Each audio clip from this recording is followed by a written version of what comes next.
Home Depot and Vera Bradley were among retailers suffering major data breaches ahead of this holiday shopping season. With more on keeping your information safe while doing any last-minute online shopping, let's bring in Stephen Boyer, co-founder and chief technology officer of BitSight. Stephen, we haven't really heard that much about any retail breaches. I mean, perhaps everyone was talking about this massive breach at Yahoo last week that we haven't been focusing on it, but is there anywhere that customers should be worried about typing in their credit card information? Yes, well, many of these breaches have been out of the headlines because we've seen such large breaches like Yahoo and the DNC hack. But even earlier in this year, we saw breaches at major retailers, top 100 retailers by revenue, Neiman Marcus. You're talking Kohl's, Wendy's. So that was earlier in the year. And even in the last few months, we've seen Vera Bradley and Eddie Bauer. So these breaches are still going on. It's demonstrating that retailers are still vulnerable and needs to still remain diligent. I mean, for people who are doing so much of their shopping online, what tips would you have for them just generally? I mean, to use a credit card that has coverage instead of a debit card? I mean, what are the rules of thumb that people don't necessarily think about? Sure. Well, you have the consumers and then you have the businesses. And I think let's start with the consumers. The consumers obviously need to monitor. They need to monitor, understand what transactions are happening maybe on their credit card. If you pay cash, obviously that risk is a little bit lower, but there are some protections in credit cards, but you need to monitor, and most of the banks are pretty good at refunding the fraudulent charges, but you need to be able to monitor and watch those fraudulent charges. Businesses, on the other hand, need to put in good controls. They need to be able to monitor and protect, not only look at their own systems, but their supply chain, and monitor and watch that very diligently. Stephen, your company, BitSight, provides these sort of ratings, security ratings, along the lines that Moody's does for a lot of different companies out there. So I'm just curious, given the hacks that OurMine has actually pulled off on the Twitter accounts of Marvel as well as Netflix, how much of an impact is that, or would that be on Twitter's rating, for instance?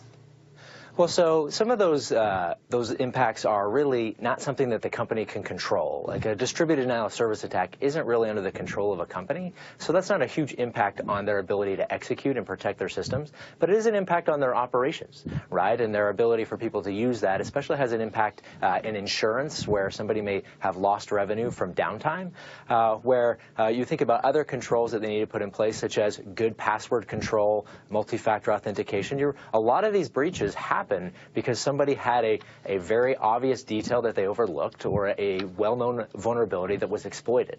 And so this is where businesses need to make sure that they're watching what they're doing. They need to put in good controls and really put in best practices for execution. But in the case of the downtime from Yahoo, it's really more of an operational impact as opposed to a loss of data, which you'd see in some of these other breaches.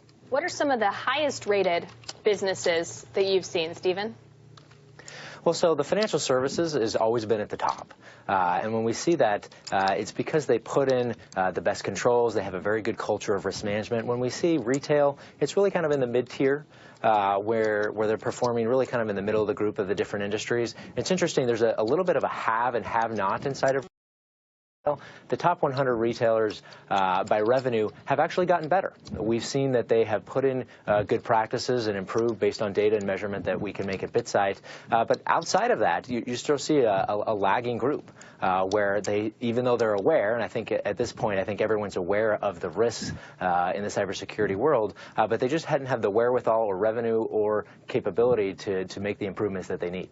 So basically, the smaller the company is, the less they're able to spend to actually safeguard their site. So should shoppers just avoid them completely, or should they try and buy those products through Amazon or some sort of aggregating shopping site? Well, you're going to have a span, right? Now, and not all retailers are the same. I would say it's not just avoiding the smaller players and going with the bigger ones. The bigger ones will usually have better controls just because they're larger and have more resources. But I think you still have pretty good protections with using your credit card and then monitoring that. Even at smaller retailers, they will have put in some sort of protections. There's something called PCI compliance that they'll need to follow to be able to protect credit card data. So many of the small retailers may be using someone who provides transaction services to protect that. So it's not necessarily small versus large. It's just somebody who's put in the proper protections to protect the consumers. Well, it is important information as people are doing their last-minute shopping. Stephen, we appreciate it. Thank you. Stephen Boyer from BitSight.